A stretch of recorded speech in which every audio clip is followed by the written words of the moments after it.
babaturan, wilujeng sumping di sekolah kami.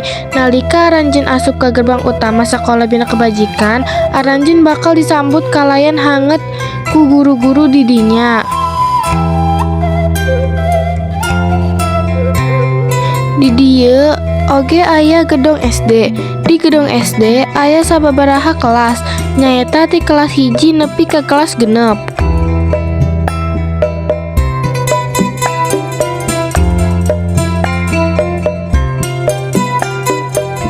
Di gigireun gedung SD aya ruang tata usaha.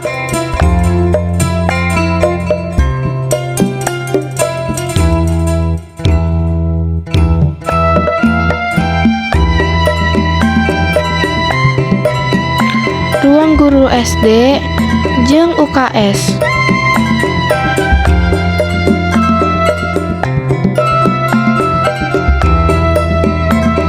Saterusna di harapan ruang guru SD aya TK Bina Kebajikan.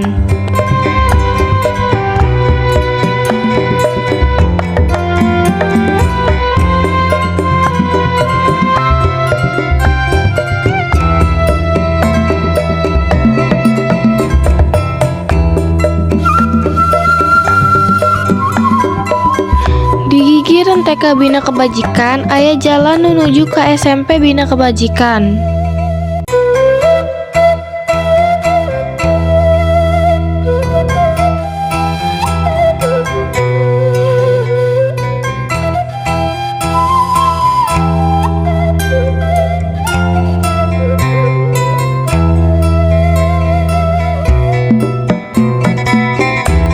Di SMP Bina Kebajikan oge aya ruang guru SMP.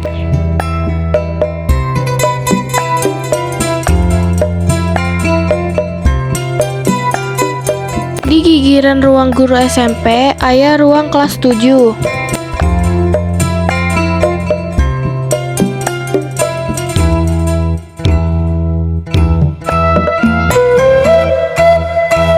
Di gigireun ruang kelas 7 aya ruang ibadah jeung aula.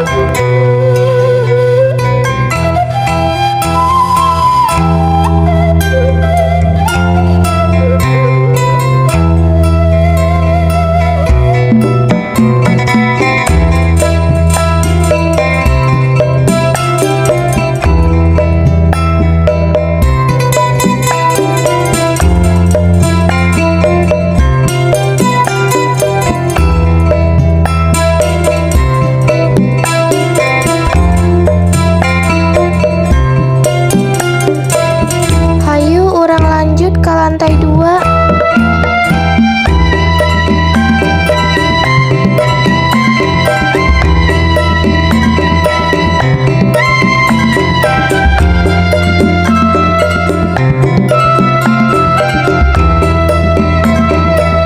Di lantai 2 aya ruangan kosong anu engkena bakal dipake ke kelas 8 jeung kelas 9. Di gigireun ruangan kosong aya lab komputer. Di gigireun lab komputer aya perpustakaan. Sarta nu pamungkas di gigireun toilet lalaki jeung awewe aya panto nu nuju ka kantin.